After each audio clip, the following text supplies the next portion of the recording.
So, I've been asked to say a little more about my random acts of kindness Christmas tree. I guess people think that I created this idea to help my clients or just to be a kind of a feel good moment during the holidays. But actually, the idea came out of despair. And this tree isn't for anybody else. This tree is just for me. The whole thing started well, over a decade ago, I guess, when I was in the middle of my divorce and I was coming up on the first time in 22 years that there was going to be a Christmas morning without my children. And I was so sad about this.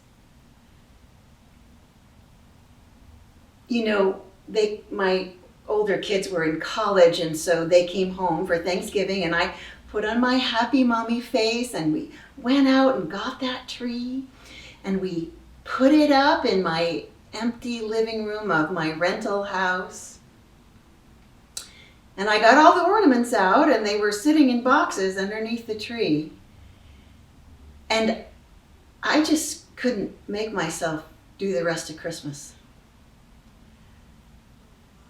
I know people go through a lot of different kinds of emotions when they're going through their divorce. For me, I was mostly sad.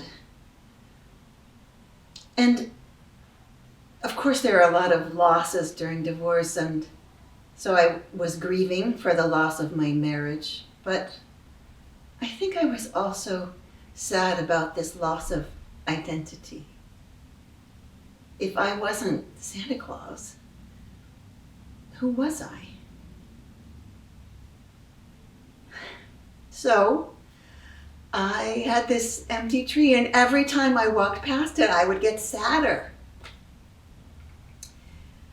Until one day a friend was teaching a yoga class. She asked if she could use my empty living room. I said, sure.